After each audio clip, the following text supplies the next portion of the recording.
Assalamualaikum warahmatullahi wabarakatuh. Halo anak-anak, bagaimana kabarnya pada pagi hari ini? Semoga kita diberi kesehatan sehingga kita bisa semangat untuk beraktivitas pada hari ini.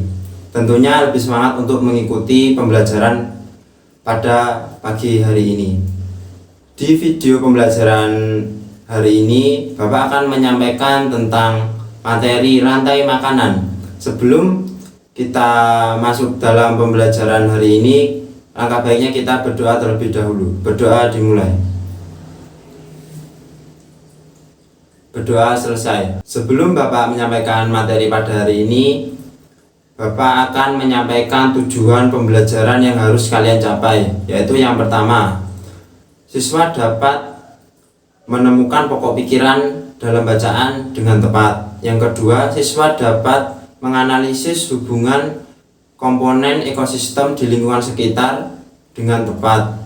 Yang ketiga, siswa mampu membuat gambar rantai makanan ekosistem lengkap beserta keterangan yang tepat. Sebelumnya kalian telah mempelajari tentang ekosistem dan komponen ekosistem. Nah, Bapak sekarang tanya, apa itu ekosistem? Ya, benar. Ekosistem adalah hubungan antara makhluk hidup dengan lingkungannya. Dalam suatu hubungan antara makhluk hidup, biasanya terdapat suatu proses yang dinamakan dengan rantai makanan. Nah, apa itu rantai makanan? Rantai makanan adalah perjalanan makan dimakan dengan urutan antar makhluk hidup. Jadi, dalam rantai makanan, semua makhluk hidup mengalami proses di mana adanya makan dan dimakan. Seperti contohnya di belakang Bapak ini ada rantai makanan yang ada di sawah. Kalian bisa perhatikan. Yang pertama ada padi. Ada padi dimakan oleh tikus. Setelah itu padi dimakan oleh ular. Lalu ular dimakan oleh elang. Dan elang akan diurai oleh pengurai atau jamur. Nah, ini yang dinamakan tentang rantai makanan.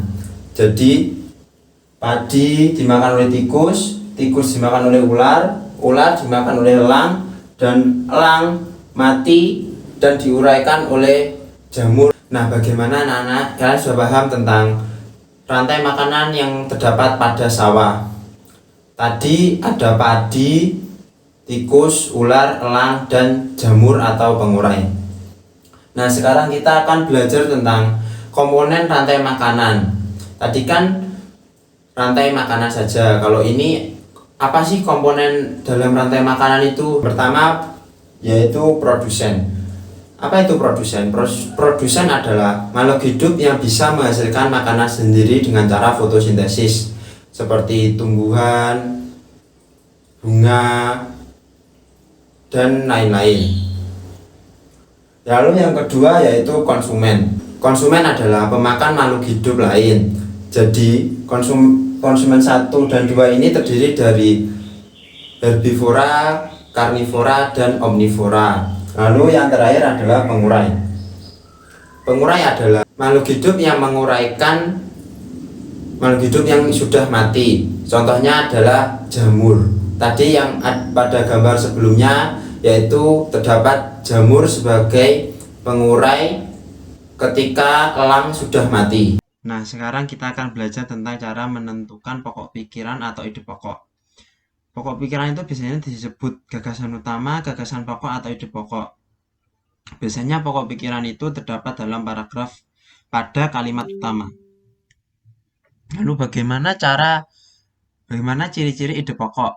Yang pertama, memiliki kalimat pendukung atau kalimat pengembang atau penjelasan. Yang kedua, ada yang mendukung baik berupa penjelasan atau alasan yang menguatkannya.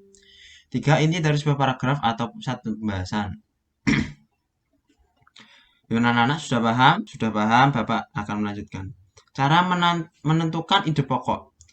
Yang pertama, baca paragraf dengan seksama. Perhatikan kalimat pertama dan kalimat terakhir. Tentukan kalimat yang merupakan kalimat utama pada paragraf tersebut. Pokok pikiran dirumuskan dari kalimat utama paragraf tersebut. Jadi biasanya pokok pikiran itu terdapat pada paragraf utama kalimat pertama. Nah, Bapak sekarang mempunyai contoh paragraf. Kalian perhatikan baik-baik sebuah bacaan ini.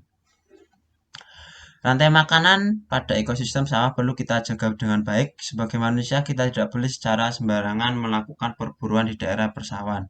Nah, itu merupakan pokok pikiran dalam paragraf pertama. Di apa anak-anak? Rantai makanan pada ekosistem sawah perlu kita jaga dengan baik. Sebagai manusia, kita tidak boleh secara sembarangan melakukan perburuan di daerah persawahan. Nah, itu merupakan pokok pikirannya. Lalu kalian perhatikan paragraf kedua kalimat yang pertama. Makhluk hidup pada rantai makanan di ekosistem sawah saling bergantung dan mempengaruhi. Nah, itu juga merupakan pokok pikiran dalam paragraf kedua, yaitu terdapat pada kalimat pertama. Bagaimana anak sudah paham? Nah, apabila sudah paham, Bapak akan mengirim soal, nanti kalian kerjakan, dikumpulkan nanti sore tidak apa-apa. Bapak kirim di grup kelas ya. Nanti dibuka, tampilannya seperti ini, dikerjakan dengan baik dan pastinya dengan benar. Semoga kalian tetap diberi kesehatan. Nah, anak-anak jangan lupa tugas berikutnya yaitu membuat rantai makanan. Kalau sudah membuat rantai makanan, kalian foto dan kirim ke WA grup kelas ya, Nana. Dikerjakan dengan baik agar mendapatkan nilai yang bagus. Bapak akhiri pembelajaran pada hari ini.